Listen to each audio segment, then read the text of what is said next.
we going to get straight into this thing. So make sure that y'all like, subscribe, and leave a comment. And we going to go. Trump pulled up to the hood in Detroit, Michigan. I think that is a great play for him. I think that's a good thing. He's going to the people where they are at. The people that he is reaching for, that's who he is going for. So, hey, I support that pretty much all the way. I think he's doing it right. Like they said somewhere, while he's going to the people where they're at, Biden is somewhere being a vegetable at a large event doing what he does. So that just is what it is.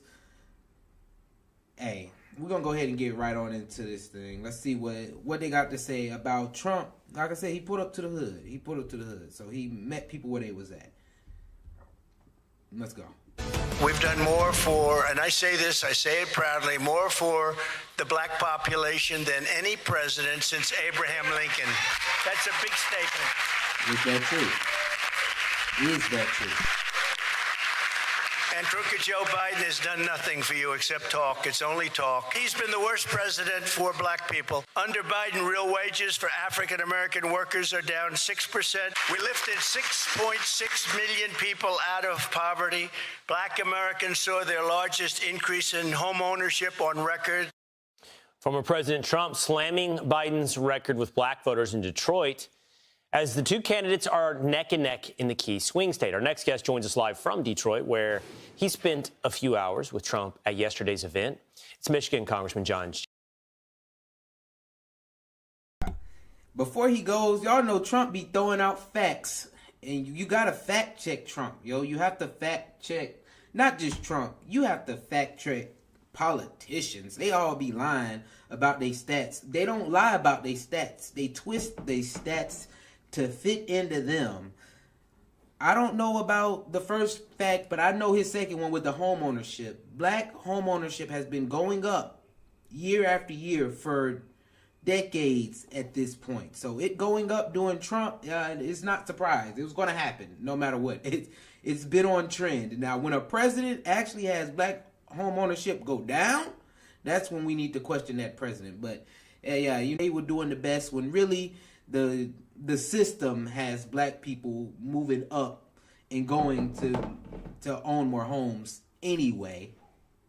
So y'all, you can't believe it. You can't believe it. You got to literally go by a lot of this stuff. How you feeling? What policies match with what you want? That's kind of how you got to do that. Because he twisted it. He's twisting it.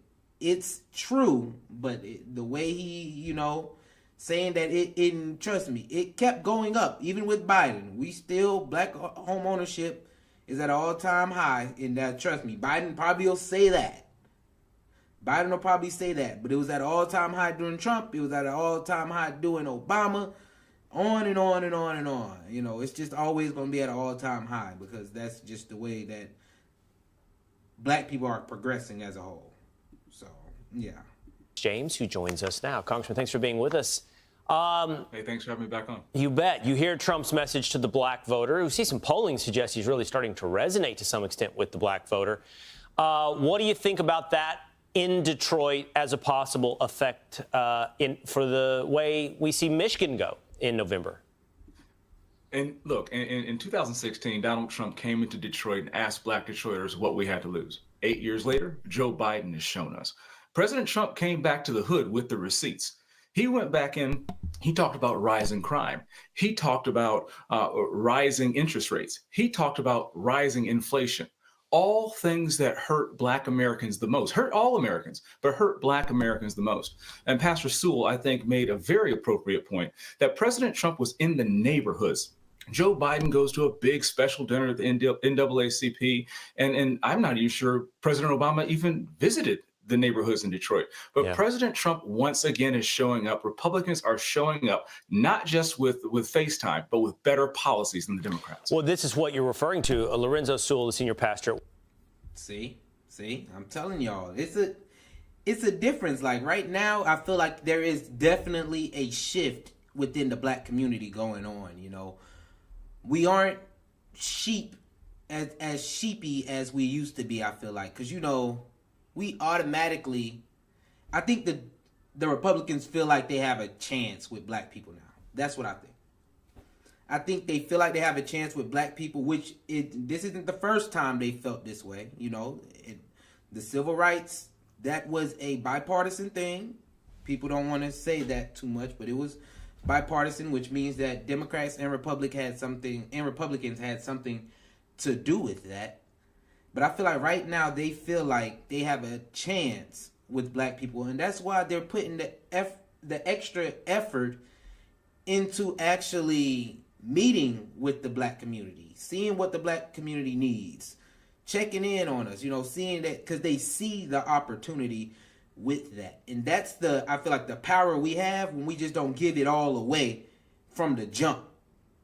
We just don't give it all away from the jump. So now you have President Trump coming to the poor black community, or the black community that isn't doing as well. They say he's going to the hood. If he's in the hood, the poor black community, to speak to them, to let them know that I want your vote. Come vote for me. Like he said, hey, you might as well try me. And then Buddy said, hey, 8 years later, the first time he said you might as well try me. Now 8 years later, he ain't saying you might as well try me. He's saying you done seen now why you need to vote for me. Like he said, while Trump was down there with the people, where was Joe? Probably being a vegetable, just like in his Juneteenth video. I know y'all seen that Juneteenth video. That video was horrible. This is why we don't need him. These two are old. I think that's my biggest complaint with Joe Biden right now, is that he is old. And I just feel like, something's going to happen to him and Kamala's going to be president. Not like we voted for her, but that she'll end up being president. Because even at the NCAA thing, I know President Obama was there. He had to walk Joe Biden off the stage. Joe Biden done froze on stage. He always freezing. I just wouldn't, that ain't it. That ain't it. That ain't what we need as president, to represent the United States. The biggest power in the world. And our president can't even walk off a stage alone. Come on, y'all. Come on. I just don't understand. Why we even entertain this mess? Why do we even entertain this? Like, we just letting it happen. It's okay. 180 Church said this about Obama and Biden. President Trump, I'm so humbled that you would be here. President Obama never came to the hood, so to speak, right? President Joe Biden, he went to the big NAACP dinner, but he never came to the hood. So thank you. The thing is, though, Congressman, on one hand, you see this outrage. On the other, this outreach, you will see a ton of messaging fed to say, in some way or another, yeah, but Republicans are racist. Well, these are their talking points because Democrats refuse to take accountability for the fact that African Americans have been doing worse decade after decade after decade after the Great Society. Democrats and frankly, have been failing African Americans, but we can't just point the finger at Democrats. Republicans have refused to go into cities and to campuses all over the country. And we have to do what the original Republicans did, march down into where people are being oppressed. Then in the slavery times, it was oppression of the body, physical bondage. Now we have the obligation to go in and have an alternative suggestion, alternative ideas, and give people the opportunity to be free from the mental bondage that Democrats have over. I absolutely believe that if 95% of African Americans continue to vote for one party, then neither party is going to have to work for the vote. In the past, Republicans have ignored the black vote because we don't think we can get it. Democrats have neglected it, but that is changing with President Trump. We are making the case. We are showing up, and people are beginning to take notice. And Donald Trump is tied in the state of Michigan because this is a real race. It's not just about black and white. It's not even about red and blue. It's about have and have-nots. And Democrats are making excuses, and Michigan is the center of the universe in 2024. Really fascinating. I think he just said some stuff. I think he just said some truth. He's not lying about that. He's not lying. Yeah, I'm telling y'all, it's finally like we're getting to a place where we see the danger of a two-party system, and then first it's a two-party system, then you put all your eggs on one side. It's like, well, we don't have to do anything for you because we already got your vote. So we already have your vote. Let's be real. They're racist over there. Why are you even going to go over there? You know, you might not get anything over here, but at least you're not going to get racism. And then on the other half, it's, well, we already know we ain't going to get you, so you don't even got to get anything from us. You know, like, you're not going to get nothing. So black people have constantly been getting nothing for years because why? Why do you even... No party has to do anything because nothing's going to change. But we're finally at a point where black people are like, who's going to help us? Who's going to help us? Who's going to push the agenda that we want? Who's going to push the policies that we want to see in our communities? That's what matters. That's what matters. It's not really with this two-party presidents thing. It's always going to be give and take with whatever you do. Like, let's not act like Obama was just the perfect president. Just because he was black does not mean he was the perfect president.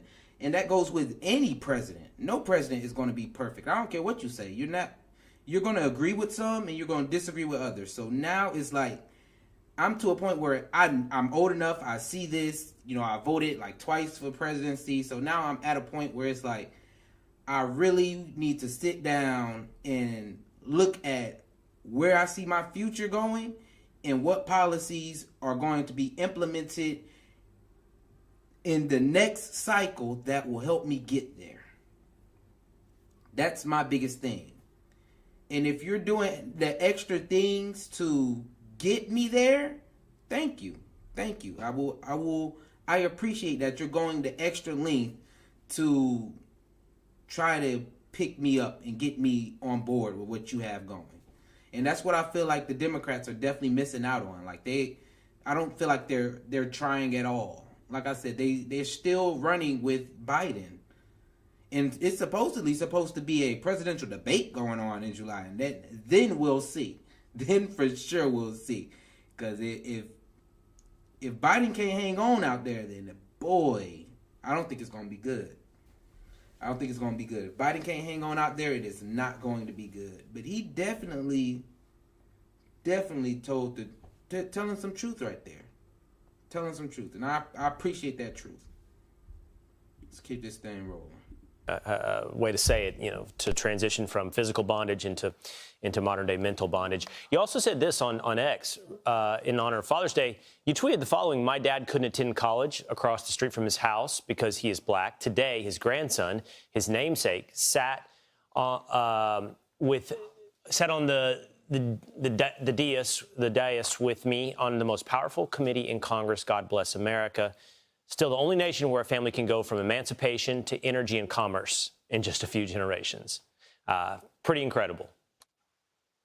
It is pretty incredible. We're blessed to be Americans, and so we have an obligation, as dads in particular, to make sure we pass on that blessing of freedom and liberty to future generations. I had the opportunity, as the first freshman since 2011, to be on Energy and Commerce Committee, to bring my son to speak on the remarkable healthcare legislation that we got passed through committee last week. And I was only able to do that by the grace of God and a strong Father who protected us, provided for us, and showed us that even though this nation has warts, we have an obligation to pursue a more perfect union. And by teaching my son that he has a personal responsibility to give back to this great country is a part of my job as a dad. My father's is a combat veteran, a Vietnam veteran. I'm a global war on terror veteran, and graduating from West Point, I recognize that my father never wanted me to follow in his footsteps. He wanted me to be better, and I think that's the wish that every father has for their sons, for them to be better. So, with that being said, thank you, Dad. I love you. Happy Father's Day, and in particular, for all the people in my district, in the Brooklands area in particular, who were affected by the psychopath who went on a rampage yesterday at the splash pad. Mm-hmm. My hearts are with you, as you no father should spend Father's Day in a place this never happens again. Father's Day. I'm Steve Ducey. I'm Brian Kilmer.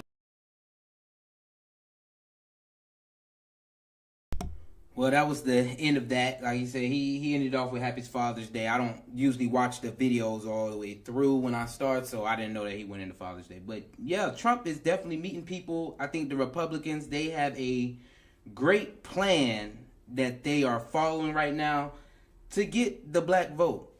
And I think as time goes on and everything just keeps progressing and he keeps coming to the hood, I think Trump is fighting back right now. Like, yeah, he lost the last one. He is fighting back right now, and I feel like the Democrats just feel like they have it won. Like, they're not trying at all. I just don't see it. I don't see the tryingness in this. You know, Trump's always in the news for something. They can say it's bad, but it is publicity at its finest. I will say that. It's publicity at its finest. So if y'all with me, make sure you like, subscribe, and leave a comment. Let me know if y'all think Trump's plan to go to all the hoods and be in the hood is working out for him, you know? Like some fellow black folks said, hey, he coming, that mugshot photo, I got a mugshot too. That's what black folks were saying. So that's crazy.